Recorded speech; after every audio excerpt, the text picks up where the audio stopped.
that this is a special episode. One for me, just because I have seen someone grinding. Gosh, it's got to be over a decade now that I've seen this person grinding. But before we get started, you've got your host here, Lebronald Palmer and JJ Wood. And we have a special guest on the Zoom. So I'm just going to let him introduce himself, because for me, I'm going to start telling some stories here in a moment. That'll be hilarious. And he already knows where I'm going. I'm going to the gym. So, but Josh, go ahead and introduce yourself to the audience. Yeah, I'm Josh Creel from Cheyenne, Wyoming. I live in Edmond, Oklahoma now, and Breon used to whoop my ass in the gym. I mean, it was all fun. It was all fun, though. It was fun. We used to have a good time. You know, I would have them in there 6, 7 in the morning. They hated me, but you just won. Let's just start with the positive. So now, Breon, you've trained a tour winner now. That's what I said. This is amazing. You got to put that on the bio for the podcast. This is definitely. I've never trained a tour winner. Credit. Look. If Josh doesn't know, I'm taking full credit for the win. That's just how it works. You can do that. Me, Taco John's, and probably some Michelob Ultra or something. I know you got a beer sponsor at some point. Is taking credit for this win right now. So tell us about it. The journey from getting your card, kind of being around. You had that playoff last year or the year before where it looked like you were gonna go over the hump. And then you have the slogan that what do you say? Winning isn't what do you say? Winning doesn't suck. Winning doesn't suck. Yeah, winning doesn't suck. So kind of let the people know you won last week. Give us how that felt. What you were going through during that moment. Yeah, I mean, I started out playing the APT tour, and hey, thank you. Yeah, he's still getting the congratulations. He should, man. He should. Yeah. I know. Finally got some status out here. It was the web.com tour at the time. It is now the Korn Ferry tour. Had a couple close calls the last couple years. Was in a bad spot over quarantine, but came out of that funk and was happy to get some redemption in Utah last week. Now, I saw your post that was kind of funny that you were like, I love this place, but I hope to never have to come back. Now, why would you say that? I mean, what is the? Because that means he lost his card. My game against the best in the world. I love this tour. I love what it's done for me, but I'm ready to go on to bigger and better things. Definitely. Have you played in the PGA Tour event? Yeah. On Monday to the Valero Texas Open 3 or 4 years ago. Made the cut. Played the weekend. I think I remember that. Yeah. Yeah. Played with Retief Goosen on Sunday, which was awesome. It was awesome. In college, he was when I was younger, he was my favorite player. Man, Retief Goosen. Turn around that should have been 72 or 3 into a 67 with his short game. So that inspired me to put in some extra work. So that's what I always say. Yeah, like you tour, and Josh, when I watch you play, you have a little bit of that too. Like that tour player, you feel like I played a section event a couple weeks ago, and I was in the final group with a former tour player. And right when you think you got them, they're getting up and down from nowhere, or they're draining a bomb for birdie or par. It's just the most frustrating thing as a non-tour player, to do that, to watch that. So yeah, it was pretty incredible. Now, we know you're playing this week. We got you ahead of, obviously you have better media obligations than us. So you're slumming with us at this point on the podcast with Zoom. You've been on PJ. What other media outlets have you talked to or you have planned? Because I know once you get that win, things starts to take off. So yeah, so I did 2 podcasts yesterday from Oklahoma and 2 radio deals back in Wyoming last night. And then I've got you guys this morning and 1 more podcast after my pro-am. So you're busy. Is this the most requested? Now, I've been requesting for a while. I have. So I was ahead of the win. Yeah. But is this the most request that you've been getting for media attention? Yeah, absolutely. It turns out no one cares about you if you don't win. So, yeah, and you better keep winning because guys like Brand start talking shit to you after you have a I'm bad going tournament. I'm going to do that regardless. Look, I can tell y'all. So I used to be a member at Jimmy Austin in Norman, where Josh. You still play there quite a bit at Jimmy Austin? I haven't been there in a while. I'm up in Edmond at Oak Tree National. Oak Tree now. Oh, with the big boys. Big boys now. Yeah. So, but Josh I would try to sneak out with him, and we would play like the front nine or something like that. And first off, I would be so offended he hit the ball so much further than me because I thought I was long until I started playing with guys like Josh, and I was like, man, I suck. JJ has the same thing. I thought I was long until I started playing with JJ. But then Josh would be like, what's that? I think it's 9 now when they flip the tees. Josh would just fly the bunkers, and the bunkers were like 310 out there. I'm like, man, what are you doing? Like, is that the one that goes parallel to the range? Yes. Yeah. What is going on? So that just let me know that I sucked at golf. That just let me know that I sucked at golf. That's what it took to let you know. That's what let me know. As a tour player, come on. It wasn't when he topped it so hard and went backwards on the first tee last time we played. All right, so Josh, what's next for you, man? We saw that you're 31 on or 32. 32. On the 25 now. So is your goal just to get into the 25, or does the win get you some potential status on the PGA Tour next year? No, it does not. It guarantees me a full year out here next year. But like I said, I'd like to be out with the big boys next year. So it looks like this week, obviously, depending on how other guys play, I need about a solo third or better to get my card through the regular season. And if not, we got 3 playoff events the next 3 weeks to try and get it done there. Is Ohio State Golf Club still on the schedule for those playoff events? Yes, we go Boise, then we go to the Scarlet Course in Columbus, and then Evansville, Indiana to Victoria National. Those last 2 I'm real familiar with. I coached at Ohio State, and then we played conference at Victoria. That's a good track. Yeah, very good. Yeah, those finishing holes are some of the best out there at Victoria. Some of they're brutal. Yeah. So in comparison, since we got you, the Korn Ferry versus a tour event, obviously what's the difference between maybe course setup? Obviously the players are different, but what's kind of the difference that you've seen and has you eager to go? The Korn Ferry Tour is basically the PGA Tour is this tour on steroids. The grandstands are bigger. There's more people out there. Golf courses are bigger, better shape for the most part. We have a handful of golf courses that are championship style golf courses like this week and Victoria National and the Scarlet Course. But yeah, it's just I would say bigger grandstands, bigger purses, more fans. Would you say mindset? Just the mindset going into a tour event versus a Korn Ferry tour event? Is that a little different? It's hard to we had a former tour player and web player, Carlos Sands, if you're familiar with him, and because he came now, he's an instructor, and he came to our section, and last year he dominated, and I was like, if you played that way, we're playing Golf Club of Houston, we're playing, not the same exact distances, but he averaged 66 for his season. And I'm like, so that's like, let's say it's 68.5 on tour.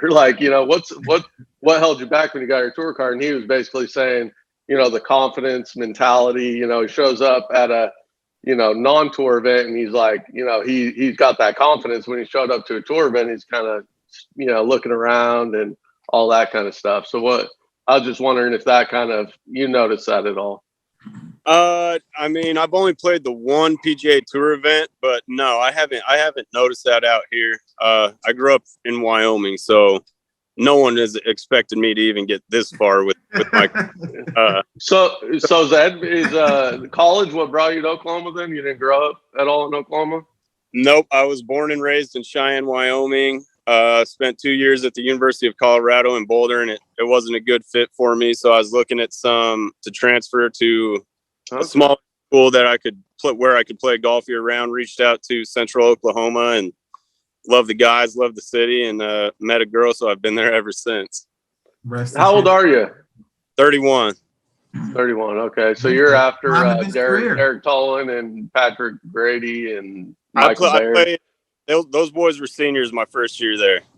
Yeah, Mike Baird was my roommate at Pepperdine, and when I transferred to OU, transferred to Colorado. So I got. Yeah, he's a good buddy. So now our podcast can be a little reckless at times, so we've got to ask for a crazy tour story. We know you like to fish. We know you like to, we know you like to get that. So what is the craziest thing that you have seen or have? And no one listens to our podcast. So no, people do listen to our podcast. No. He can say whatever he wants. No one listens. Okay, so no one listens then. So besides our family. Craziest story. No names. No. Okay. A caddy. I'm walking in between holes to go use the porta potty, and as I'm about to open the door, a caddy comes out, and I mean it's like a Cheech and Chong video in there.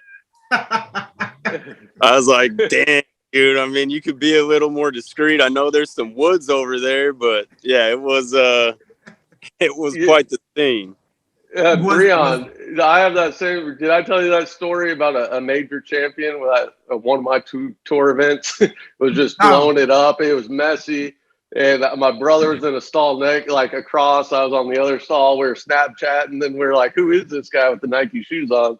And it was a major champ. Oh man, it was one of the most. It sounds like the bathrooms are where the action happens. Then either any golf tournament, any level, any golf tournament, there's lines to get in that bathroom before a round too.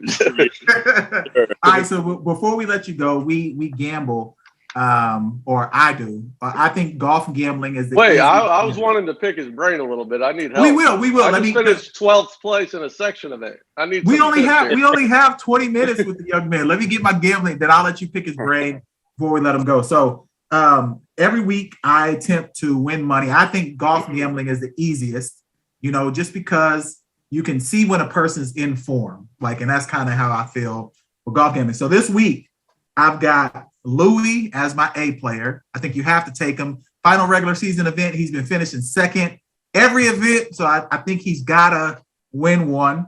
I picked Zalatoris just because he plays every event and he never misses a cut. So He's my B guy. My C guy I picked is Kevin Na. Kevin Na always ends up playing well in these final events before you get to shorter course. Yeah, shorter course. He always plays well. And then my last, and just because I like his game, is Jonathan Vegas. I saw how he did going into the Olympics and then coming out. So that's my four. I played with Julio yesterday. Nice. Julio. What's Julio up to? I don't know. That's the first time I ever met him. We both played bad in the first round, shot 75, so we got to ride together and talk about how great life is on the golf course. But he played good yesterday. He shot a 69 out of Deerwood with some wind, which is a pretty tough track. Yeah. But I played with Julio. He's a nice guy. So what do y'all think of that? What do y'all think of my four this week? What about Ches Reavie? Isn't he trending pretty well? I'm not picking Reavie. The last time I picked Reavie, he missed the cut. That was what I'm not picking. Okay. So Josh, what you think? I mean, you can't go wrong with Louis. He's dude's a stud. Zalatoris, he's gonna play well. I like the Johnny Vegas pick and Kevin Na. Shorter golf course. Yep. He seems to rise to the occasion when he needs to. So, I don't know. Those are two different style of players, I guess. So Johnny's a bomber. Yeah, but he played so well going into. Wait. His name is Honiton, right? So wouldn't it be Honey? It's Jonathan Vegas. It's not Honiton. Honiton. It's not Honiton. All right, so get your tips in so we can let this young man go to his pro-am. So I'm just knowing that he won. Okay, I'm going to get the most important one, and then I'll get the other one. So what's the strength and weaknesses of your game? What is your putting a strength? So I hit the ball very straight off the tee, and I putt it pretty damn good. Much better as of the last month and a half. A weakness, my iron game has kind of been lacking a little bit. So I'm going to put some work in this week on the driving range, and hopefully we'll turn that into a strength this week and keep it going with the driver and the putter. So putting, you have your green reading, say, I'm trying to figure out a word, what I'm going to ask, but, you read the putt, that's phase one of your routine. Then you decide on the speed and the line. Then what is your mindset? Like, what do you look at? What do you think about while you're like stepping into the putt, over the putt? Yeah. So I picked up, it's called the putting arc, and it changed. I mean, my putting stroke is so much better now than it was 2 months ago. And I've been working with a metronome. So when I pick a spot that I want the ball to roll, not over, but next to. How far ahead of your ball? Probably like around the apex of the break.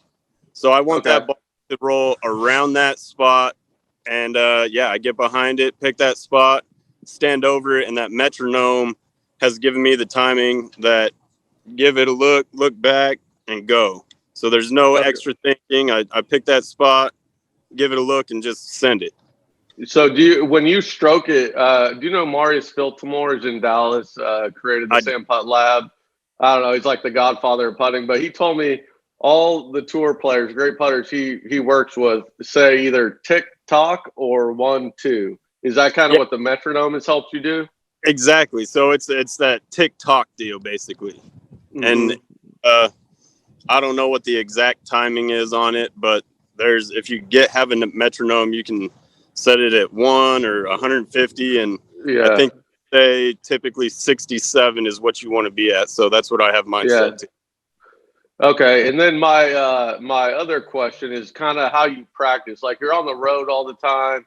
I just remember in college golf or mini tour golf, like, it's hard to work on your game, when you're traveling, trying to compete all the time. So what does your practice look like when you're on the road at a tournament versus when you're at home? Trying to make changes while you're at home, or what does your typical practice look like at a tournament and at home?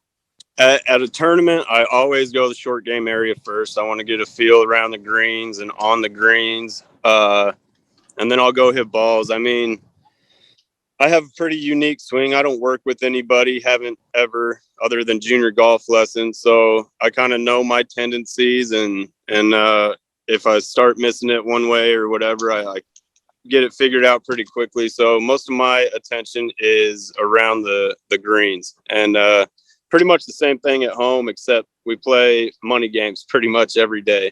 So I'll go out in the morning, practice, kind of do the same thing I do when I'm on the road, and then we'll go peg it, play some wolf or something.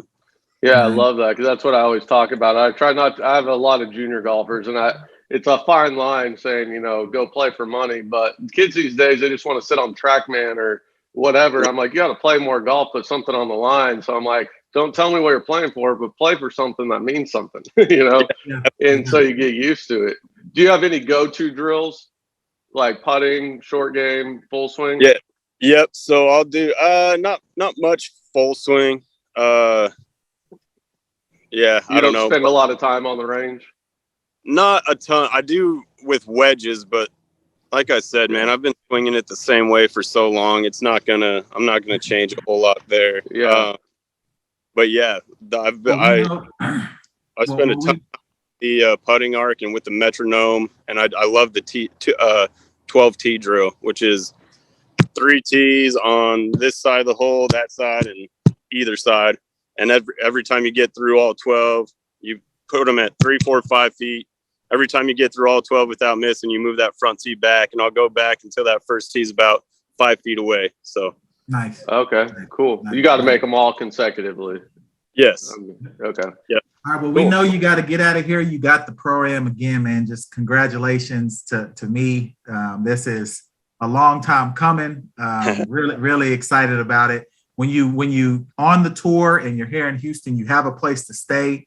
You're more than welcome to come down south and stay with me and all that good stuff. So if you want to go north, and get a cheeseburger instead of that fried chicken, you can come stay with me too. Oh, Breon, I totally forgot. I got yes, my you did. strip on. Yes, you finally have swag. You left. Yeah, but I don't know how do I show it like you do. I've been trying to teach him style for the We got to longest. get Josh doing it. So I've been trying to teach him drip, Josh. He just doesn't know. He just doesn't know. So, but look, man. Anything you want to share before you get out of here, Josh? Anything you want to share before we wrap this up? I mean, I appreciate you guys having me on. Last week was a ton of fun, but we're on to this week and focus on the task at hand here in Omaha. So I appreciate you guys having me on, and hopefully we'll talk again soon. Oh, we definitely will. We'll do this in person, and I think you're the perfect person for our challenge because JJ believes that me, him, and Taylor Cusack, which you know well. Oh yeah, let's do it. Could beat a PGA Tour player. If we scramble versus you. I think you're the perfect person to try. Well, Breon, it could just be me and Taylor. I mean, no, I need to be on the team. I need to be on it. So hey, we'll let you have Josh. And then we're gonna play y'all then. If that's so we can say we beat a tour player. Breon, hey, you guys get it set up and let me know when and where, and I'm there. We'll come to Oklahoma to do it. We will do it. Let's plan a game day up at OU, and then we'll go play golf. Perfect. Yeah, we'll record it. Yep. We got the whole setup, so we'll do that soon. Thanks again, Josh. We appreciate it. Yeah, thanks, man. Fellas.